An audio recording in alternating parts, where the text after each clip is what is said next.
এবছর ধান হয়েছে দেখুন, একদম সোনার ধান, আর খুব ভালো হয়েছে এবছর ফলনটা। নমস্কার বন্ধুরা, সুপ্রিয়া কিচেনে আবারও আপনাদের সবাইকে স্বাগত জানাই। আজকে আমি বাঁধাকপির চপ বানাবো। তো প্লিজ বন্ধুরা আপনারা পুরো ভিডিওটা প্রথমের থেকে শেষ পর্যন্ত দেখবেন। বাঁধাকপিটা কেটে নেব।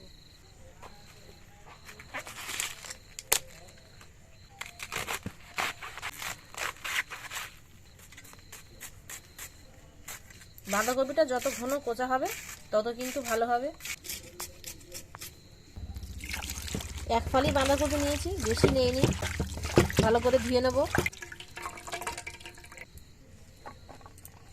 চপের জন্য কিছু মশলা ভেজে নেব। এখানে আমি নিয়েছি ধনে, সাদা জিরে, মৌরি একসাথে ভেজে নেবো, আর লঙ্কাটা পরে ভাজবো। শুকনো কড়াই দিয়ে দেবো। এই মশলার সাথে আমি 2-3টে গোলমরিচ নিয়েছিলাম, একসাথে ভেজে নেব। কড়াই দিয়ে দেবো সাদা তেল। শুকনো লঙ্কাগুলো তেলে ভেজে নেব। ঝালগুলো ভেজে নিয়েছি, তুলে নেব। এই মশলাগুলো ঠান্ডা হয়ে গেছে, গুঁড়ো করে নেব। আদা ভাঙা করে গুঁড়ো করে নেব, খুব মিহি করে গুঁড়ো করব না।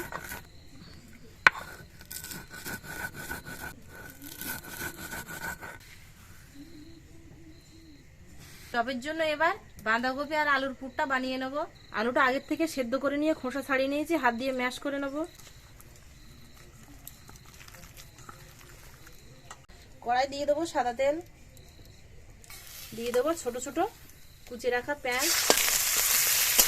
পেঁয়াজটা হালকা একটু লাল করে ভেজে নিয়েছি। এবার দিয়ে দেবো কাঁচা লঙ্কা বাটা। আপনারা চাইলে কাঁচা লঙ্কা কুচি দিতে পারেন, কিন্তু কাঁচা লঙ্কা বাটা দিলে তো সব আলু আর বাঁধাকপির মধ্যে মিশে যাবে, আর ভালো লাগবে খেতে।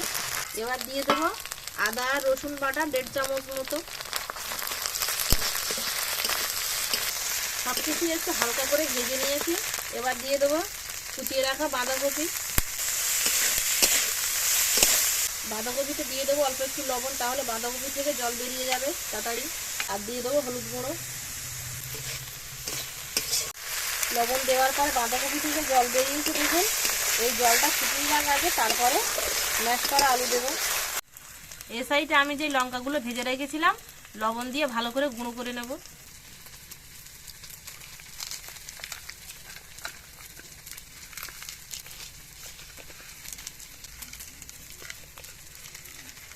ঠিক যেরকম আলু মাখার লঙ্কা মাখানো হয় না, সেরকম একদম গুঁড়ো করে মেখে নিয়েছি। বাঁধাকপির জলটা একদম শুকিয়ে গেছে। এবার ম্যাশ করে রাখা আলুটা দিয়ে দেবো।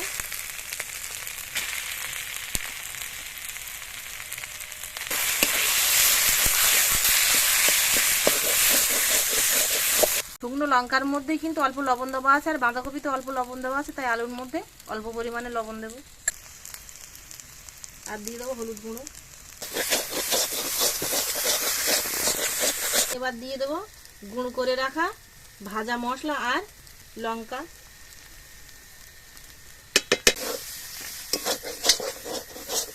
এবার দিয়ে দেবো 1/2 চামচের একটু কম চাট মশলার গুঁড়ো, আর দিয়ে দেবো সামান্য পরিমাণে গরম মশলার গুঁড়ো।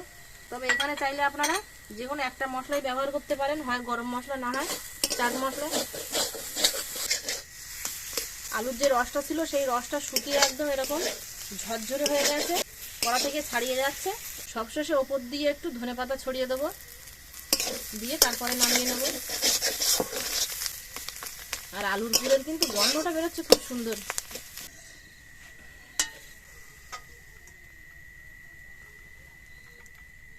আলুর পুরটা রেডি হয়ে গেছে। এবার চপ বানানোর ডোটা বানিয়ে নেব। এখানে আমি চায়ের কাপের 4 কাপ বেসন নিয়ে 3 চামচ চালের গুঁড়ো দেবো। তবে আপনাদের কাছে চালের গুঁড়ো না থাকলে আপনারা কর্নফ্লাওয়ার দিতে পারেন, নইলে চালের গুঁড়ো না দিলেও চলবে। চালের গুঁড়োটা দিচ্ছি কারণ চপটা মুচমুচে হবে আর অনেকক্ষণ শক্ত থাকবে।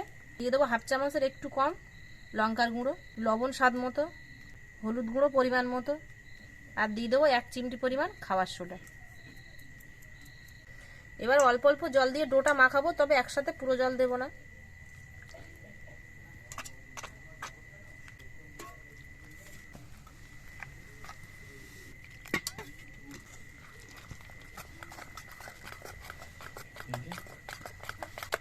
আমি এটা দিয়ে মাখাচ্ছি, তবে আপনারা চাইলে হাত দিয়েও মাখাতে পারেন।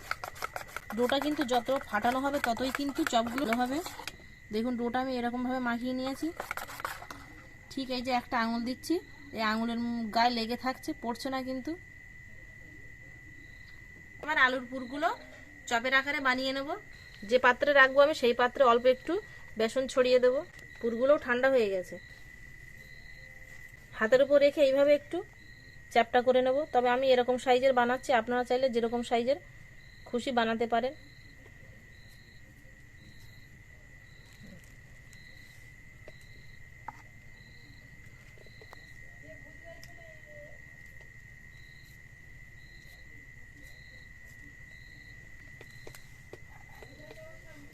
চপগুলো ভেজে নেব। কড়া বসিয়ে দেবো উনুনে।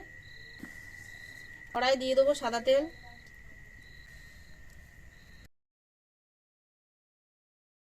আলুর পুরগুলো দিয়ে ডোয়ের মধ্যে ভালো করে এইভাবে মাখিয়ে নেব।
চপগুলো দেওয়ার সঙ্গে সঙ্গে ফুলে উঠছে, দেখুন কত সুন্দর।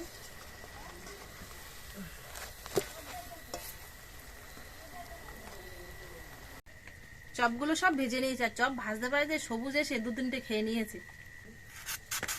চপগুলো দেখুন কত সুন্দর মচমচে হয়েছে, আওয়াজটা শুনুন। আর চপগুলো ঠিক এরকম মোটা মোটা সাইজের। আমরা তো সবসময় দোকানের থেকে চপ কিনে খাই, হালকা হালকা, ভেতরে পুরটা বোঝাই যায় না যে কিসের চপ খাচ্ছি। বাড়িতে বানিয়েছি একটু পুরটা বেশি বেশি করে আর মোটা মোটা করে দিয়ে বানিয়েছি। চপের ভেতরে পুরটা দেখুন অনেকটা পুরু আর মোটা।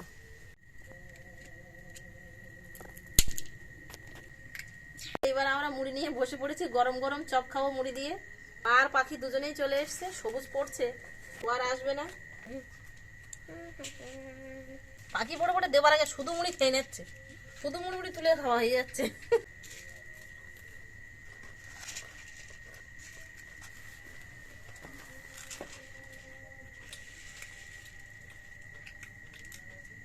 বাহ, খুব ভালো লেগেছে তো ফ্রেশের চপ। এটা ভালো লেগেছে? খুব ভালো লেগেছে। বাঁধাকপি দিয়ে চপ বানিয়েছে।